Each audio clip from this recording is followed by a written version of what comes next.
ጆን የቪዲዮ ጌም እየተጫወተ ሳለ አንድ የሚያስፈራ ነገር ተፈጠረ። በድንገት በቀጥታ ስርጭት ላይ የነበሩ ተመልካቾች በሙሉ አንድ አይነት መልእክት መላክ ጀመሩ። ሩጥ፣ አሁኑን ውጣ። መጀመሪያ ላይ የደጋፊዎች ቀልድ መስሎት ነበር። ነገር ግን ወዲያው ከብሔራዊ አደጋ መከላከያ ኤጀንሲ የአደጋ ጊዜ ማስጠንቀቂያ ደረሰው። ውጭ ላይ ከባድ ማስጠንቀቂያ ድምፅ ሰማ። በመቀጠልም ከፎቅ ስር የሰው ጩኸት ያስተጋባ ነበር። ግራ የተጋባው ጆን ወደ በረንዳው ወጥቶ ያየው ነገር ሙሉ በሙሉ አስደነገጠው። የውጭ ዓለም በከባድ ትርምስ ውስጥ ነበር። ሰዎች በፍርሃት ከህንፃዎች ውስጥ ይጎርፉ ነበር። በመቀጠልም በመንገድ ላይ አንድ ሰው ሌላኛውን ሰው ሲነክስ አየ። ጆን ምን እየተፈጠረ እንዳለ አልገባውም።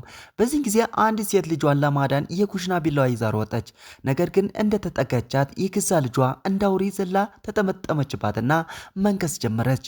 ጆን በከባድ ድንጋጤ ሆኖ ይህንን አሰቃቂ ድርጊት ይመለከት ነበር። ቀጥሎ ምን ማድረግ እንዳለበት ግራ ገብቶ ሳለ በድንገት በሩ በኃይል ተንኳኳ። በቀዳዳው ሲመለከት ውጭ ያለው ነገር ሁሉ ወደ መደበኛ ሁኔታ የተመለሰ ይመስል ነበር። በጉጉት የበር እጀታውን ያዘ። ነገር ግን በሩን እንደከፈተው አንድ ሰው በኃይል ገፍትሮት ገባ። የደነገጠው ጆን ወደ ኋላ ፈገፈገ። ጎረቤቱ ሳንግቹል ነበር። ምንም ቅርበት አልነበራቸውም። ጆን የመጀመሪያ ሀሳቡን ሊያባረው ነበር። ነገር ግን ሳንግቹል አልወጣም አለ። እባክህ መጸዳጃ ቤትን ልጠቀም፣ ወዲያውኑ እወጣለሁ በማለት ተማጸነው። ሌላ አማራጭ ስላጣ ጆን በግዴለሽነት ተስማማና ቴሌቪዥን ከፈተ። ያኔ ነበር የመጨረሻ እውነቱን የተረዳው። አንድ የሚስጨባ ቫይረስ በከተማ እየተሰራጨ ነበር። ሰዎችን ወደ አደገኛ የዞምቢነት ባህሪ እየቀየራቸው ነው። የተነከሰ ማንኛውም ሰው ወዲያውን ይበከላል። ጆን መደናገጥ ጀመረ። የሳንግቹል ልብስ ላይ ደም እንደነበር አስታወሰ። በፍርሃት መሳሪያ መፈለግ ጀመረ። ወዲያውኑ ሳንግቹል ከመጸዳጃ ቤቱ ወጣ። ጆን ቢላውን አንስቶ እንዲወጣ ጮኸበት። ጎረቤቱ ግን ደህና ነኝ፣ ለአንድ ሰዓት ብቻ ልረፍ ይላል። ነገር ግን ጆን በሰውየው እጅ ላይ ደም ያያል። ብዙም ሳይቆይ የሰውየው አይን ደም መልበስ ይጀምራል። መስታወት ውስጥ ራሱን አይቶ ከጮኸ በኋላ ሰውነቱ ይልፈሰፈሳል። አጥንቶቹ ሁሉ ተጣምመው ሙሉ በሙሉ ወደ ዞምቢነት ተቀይሮ ጆንን ለመንከስ ይታገላል። ጆን በከባድ ትግል ዞምቢውን ከቤቱ ገፍትሮ ያስወጣዋል። ዞምቢው በሩን ለመስበር ሲሞክር ጆን በቢላ ወቅቶት በሩን ይቆልፋል። በበሩ ቀዳዳ ሲመለከት አንድ ግዙፍ ዞምቢ ጎረቤቱን ሲበላው ይመለከታል። ጆን በጣም ደንግጦ ምንም ድምፅ ሳያሰማ ዞምቢው እንዳይሰማው በመፍራት ትልቅ ፍሪጅ ጎትቶ በሩን ይዘጋዋል። ይህ ሁሉ ህልም እንዲሆን እየተመኘ ፊቱን በውሃ ይታጠባል። ግን ታሪኩ ህልም ሳይሆን እውነት ብቻ ነው። ለእህቱ ሊደውል ቢሞክርም ኔትወርኩ ደካማ ሆነበት። በመጨረሻም ከእሷ ስለኛ ትጨነቅ፣ ከእናቴ ጋር ነኝ፣ በሩን በፍጹም እንዳትከፍት፣ ያለ ምግብ ተቆጥበ ተጠቀም የሚል መልእክት ይደርሰዋል። ጆን የቤተሰቡን ፎቶ እያየ ለደህንነታቸው ይጸልያል። ጆን ሰዎች ኦንላይን ስማቸውና አድራሻቸውን እየለጠፉ እርዳታ ሲጠይቁ ይመለከታል። እሱም አድራሻውን በወረቀት ጽፎ ፎቶ አንስቶ ይልቃል። አንድ ሰው በረንዳ ላይ ወጥቶ ሲግናል ፍለጋ ሲሞክር አይቶ ወደቀ። በዚህ መሃል ጆን አዲስ ሀሳብ መጣለት። ስልኩን ከድሮን ጋር አያይዞ ወደ ሰማይ ይልከዋል። ግን በድሮኑ ካሜራ ያየው ነገር በእውነት የሚያስፈራ ነበር። ሰፈሩ ሙሉ በሙሉ የዞምቢ መፈንጫ ሆኖ ነበር። አንድም ሰው በሕይወት የተረፈ ሰው አይታይም ነበር። በመጨረሻም ኔትወርክ ያገኛል። ለእህቱ ሊደውል ሲል ግን የድሮኑ ባትሪ አልቆ ስልኩ ይዞት ይወድቃል። ጆን ተስፋ ቆርጦ ኮምፒውተሩ ላይ ይቀመጣል። ጆን የቪዲዮ ጌም በመጫወት ሀሳቡን ለመቀየር ወሰነ። ነገር ግን ጨዋታውን እንደጀመረ በድንገት ሰርቨሩ ተቋረጠ። ዞምቢዎቹ የኢንተርኔት መስመሮችን ጭምር ማጥፋት ጀምረዋል ማለት ነው። ጨዋታውን መጫወት ስላልቻለ ቢተኛ ይሻላል ብሎ አሰበ። ነገር ግን ሌሊት 8 ሰዓት ተኩል ገዳማ ከታች በሚሰማ እንግዳ ድምፅ በድንገት ነቃ። በጉጉትና በጭንቀት ምን እየተፈጠረ እንዳለ ለማየት ተጣደፈ። ነገር ግን ወደ ውጭ ብቅ እንዳለ አንዲት ጥይት ከጭንቅላቱ አጠገብ አለፈች። ከታች አንዲት ሴት ፖሊስ ከዞምቢዎቹ ጋር ከባድ ጦርነት ላይ ነበረች። ጠንካራና ደፋር ነበረች። ነገር ግን የተኩሱ ድምፁ ተጨማሪ ዞምቢዎችን ሳበባት። ይባስ ብሎ ጥይት ማለቀባት። እንደገና ለመሙላት ስትሞክር አደገኛው ዞምቢ ዘሎ መሬት ላይ ጣላት። ተጨማሪ ዞምቢዎችን በፍጥነት ተደራረቡባት። መውጫ አሳጥተው ጠፈሯት። ሙሉ በሙሉ ተስፋ በቆረጠችበት ቅስፈት ራሷን ለማጥፋት ሽጉጧን ወደ ጭንቅላቷ አነጣጠረች። ነገር ግን ለአፍታ ካመነታች በኋላ ማድረግ አልቻለችም። ሁለት ዞምቢዎች በክንዶቿ ያዟትና ወደ መኪና ማቆሚያ ጎትተው አስገባት። ይህንን ሁሉ ከላይ ሆኖ ይመለከት የነበረው ጆን ዝም ብሎ ማየት አልቻለም። ዞምቢዎቹን ከእሷን ለማራቅ ብሎ በሙሉ ድምፅ ጮኸ። ነገር ግን በጣም ረፍዶ ነበር። እሷን ማዳን አለመቻል ብቻ ሳይሆን ጮቱ የባሰ ነገር ጠራበት። በከፍተኛ ድምፅ በሩን ዘግቶት የነበረው ፍሪጁ ተገፍትሮ ተከፈተ። ያ ትልቁ ዞምቢ ጎረቤቱን የጎተተው አሁን በቀጥታ ወደሱ እየመጣ ነበር። የተደናገጠው ጆን ፍሪጁን መልሶ ለመግፋት ተጣደፈ። ነገር ግን ከዛ ጭራቅ ጋር ሲወዳደር ምንም እድል አልነበረውም። ዞምቢው ሰብሮ ሊገባ ሲል ጆን አንድ ነገር ድንገት ተረዳ። እነዚህ ዞምቢዎች ብዙም ብልጥ አይደሉም። ስለዚህ ወደ በረንዳው ብረት ወጣና አጥብቆ በመያዝ ወደ ውጭ ተንጠለጠለ። ዞምቢው በቀጥታ ወደ እሱ ተወረወረ። ነገር ግን ሙሉ በሙሉ ስቶት ከረጅሙ ህንፃ ላይ ተወረወረ። ጆን ለህይወቱ ሲል አጥብቆ በመያዝ ለጥቂት ተረፈ። ነገር ግን ቀና ብሎ ሲያይ ልቡን የሚሰብር ነገር ተመለከተ። ያቺ ጀግና ፖሊስ አስቀድማ ወደ ዞምቢነት ተቀይራ ነበር። በዞምቢው ምክንያት ከፍሪጅ ውስጥ የነበሩት ምግቦች ሁሉ እንደፈሰሱና እንደተበላሹ ሲያይ በጣም ይከፋዋል። በመቀጠልም ጆን ይህ ሁለተኛ ቀኔ ነው፣ በህይወት የመቆየቴ ታምር ነው ብሎ ቪዲዮ ይቀዳል። የአባቱን አሮጌ ወይን ጠጣ፣ ሲርበው ፓስታ በላ፣ ሲደግመው ተኛና ውስጡ ሲሰበር በዝምታ አለቀሰ። ነገር ግን ያ ሰላማዊ መከራ ብዙም አልቆየም። ብዙም ሳይቆይ ምግቡ አለቀ። በተስፋ መቁረጥ ውስጥ እየሰመጠ ባለበት ወቅት በታምር ከእናቱ የድምፅ መልእክት ደረሰ። ነገር ግን ኔትወርኩ በጣም ደካማ ነበር። ምንም ቢሞክር መልእክቱ ሊከፍትለት አልቻለም። ስለዚህ ትልቅ አደጋ ወስዶ ኔትወርክ ለማግኘት በመስኮት በኩል ወጣ። መጨረሻም ኔትወርክ አገኘ። ነገር ግን የሰማው ቤተሰቦቿ በዞምቢዎች ሲጠቁ የሚያሰሙትን ጩኸት ብቻ ነበር። ቤተሰቦቹ የሞቱ መሆኑን ማወቁ ጆን ሙሉ በሙሉ አደቀቀው። ህመሙና ሀዘኑ ሁሉ በአንድ ጊዜ ፈነዳ። አሁን መኖር እንኳን አልፈለግም ነበር። ነገር ግን በዝምታ እጅ መስጠት ይልቅ ሁሉም ነገር አውጥቶ ሊተነፍስ ፈለገ። የፊተኛውን በር ከፍቶ በአቅራቢያው ባለው ዞምቢ ላይ የፒዛምቦል ዱላውን በማወዛወዝ ጀመረ።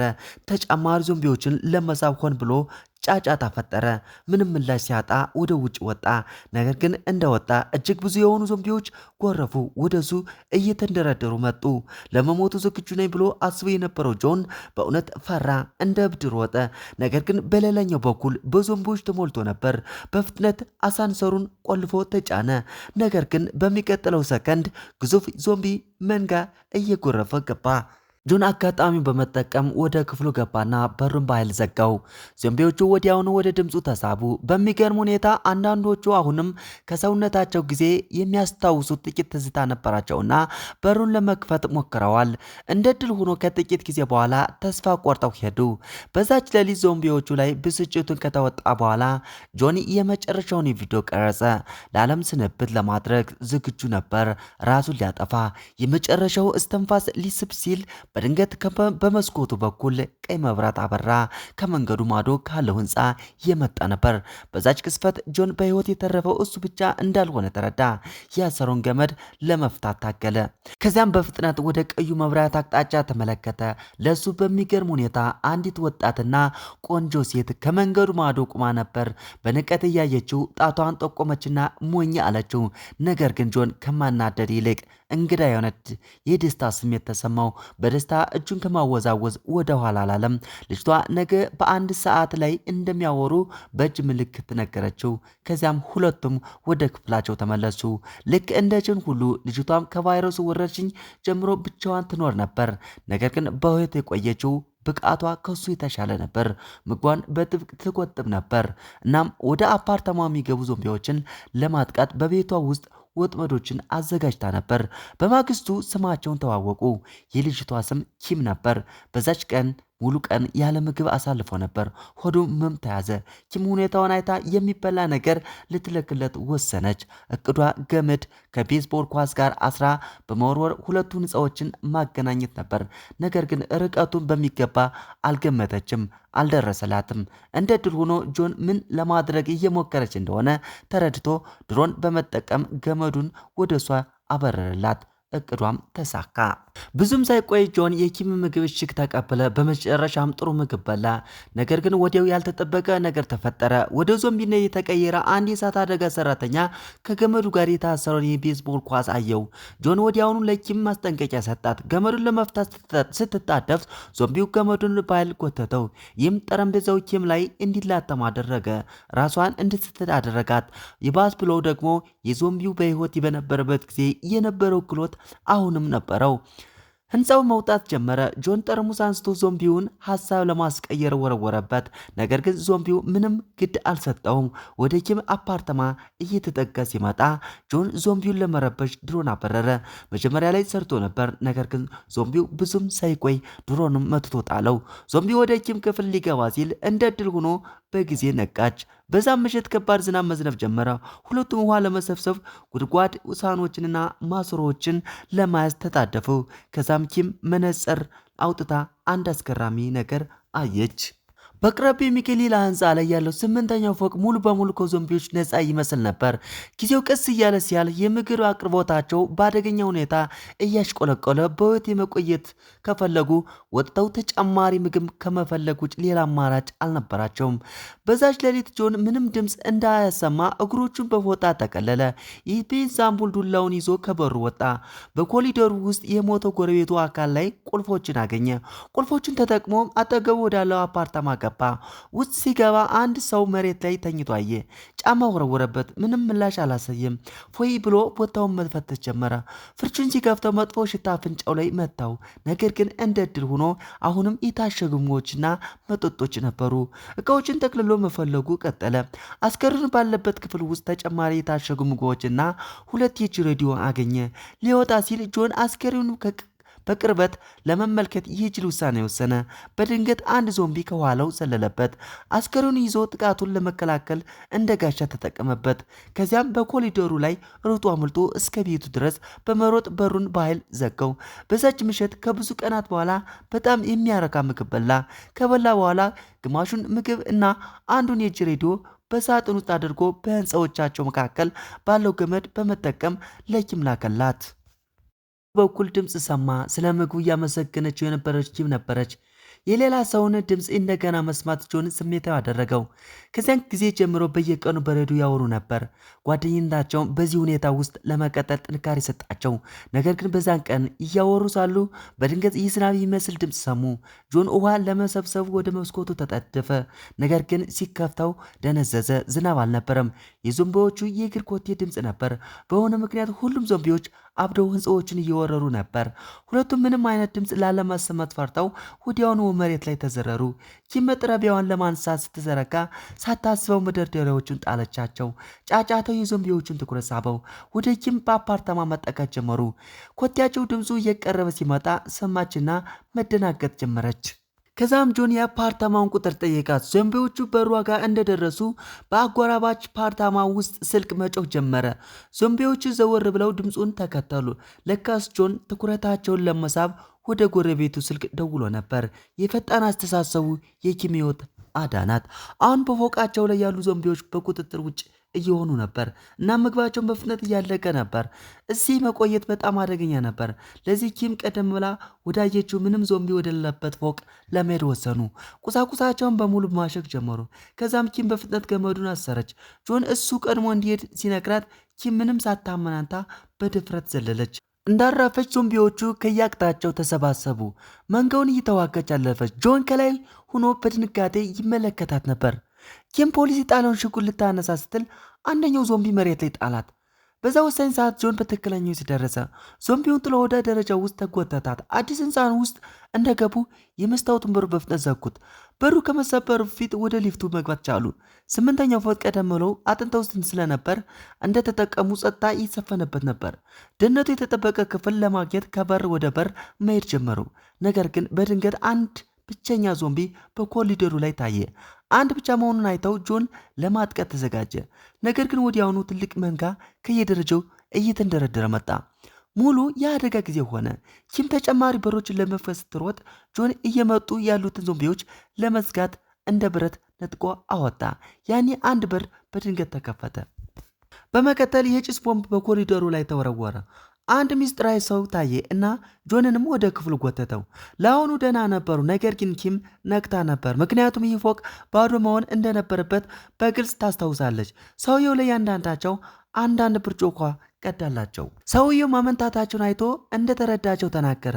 እሱ በአንድ ትንፋሽ ጠጥቶ ካሳያቸው በኋላ ነው በመጨረሻ በጥንቃቄ ሊጠጡ የደፈሩት። በእውነት አብሮ የተረፈ ሰው ይመስል ነበር። ቀጥሎም የተወሰነ ምግብ አወጣላቸው። የተራቡት ጥንዶቹ ወዲያውኑ እንደ ተኩላዎች መቦጨቅ ጀመሩ። ሰውየው ምንም ሳይጨነቁ እንዲበሉ ነገራቸው። የነፍስ አድን ቡድን እየመጣ መሆኑን በሬዲዮ እንደሰማ አረዳቸው። ይህ ዜና ፊታቸውን አበራው። በመጨረሻ ተስፋ መጥቶ ነበር። ነገር ግን ኪም በድንገት የሆነ ልክ ያልሆነ ነገር እንዳለ ተሰማት። ክፍሉን ዙሪያዎችን ቃኘች።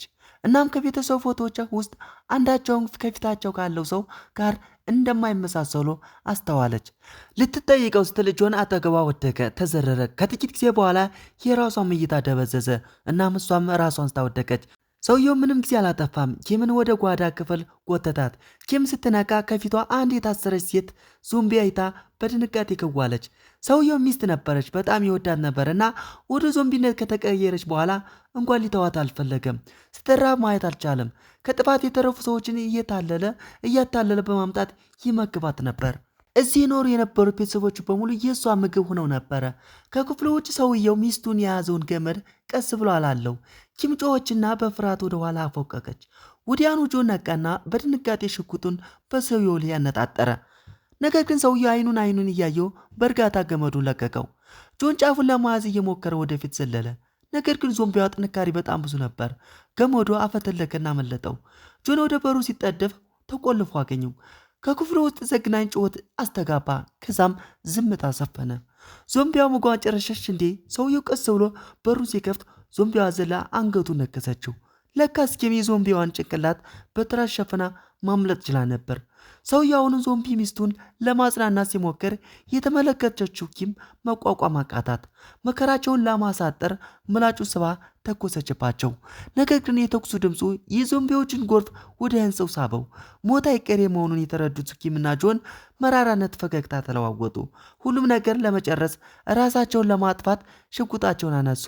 ነገር ግን ያኔ ከውጭ ከፍተኛ የሄሊኮፕተር ድምፅ ተስተጋባ። በዚህ ጊዜ በፍጥነት ወደ መስኮቱ ተጣደፉ። የነፍስ አድን ሄሊኮፕተር እየቀረበች ነበር። ተስፋ ወደ ልባቸው በድጋሚ ገባ። በአዲስ ቁርጠኝነት ወደ ኮሪዶሩ ሮጡ። ከሚንጋጋው የዞምቢ መንጋ በመጠባበቅ ለጥቂት ካመለጡ በኋላ ጆን የሚከተሏቸውን ዞምቢዎች ለመዝጋት ብስክሌት ተጠቀመ። በመጨረሻም ህንፃው ጣሪያ ላይ ደረሱና በሩን ቆለፉት። ነገር ግን ምንም ያህል አጥብቀው ቢዘጉትም ዞምቢዎቹ ሰብረው ገቡ። ሁሉም ነገር ያበቃለት ይመስል ሄሊኮፕተሯ አቻቻውና በዞምቢዎቹ ላይ ተኩስ በመክፈት ወደ ኋላ መለሰቻቸው። ሁለቱ በመጨረሻ ተረፉ። በዚህ ጊዜ የሬዲዮ ማሰራጫ ጣቢያው በመጨረሻ ተጠገነ። በህይወት የተረፉ ሌሎች ሰዎች አንድ ባንድ የአደጋ ጊዜ መልእክተኞች በመስመር ላይ መላክ ጀመሩ። ምክንያቱም በህይወት እስካለህ ድረስ በጨለማ ጊዜ ውስጥም ቢሆን ሁልጊዜም ተስፋ አለ። እንደዚህ አጫጭር ቪዲዮዎች እንዲደርሷችሁ ከፈለጋችሁ ሰብስክራይብ፣ ላይ ሼር ማድረጋችሁን እንዳትረሱ። በቅርቡ በሌላ አጭር ቪዲዮ እንገናኛለን። ሰላም ሁኑ። ሰላማችሁ ይብዛ።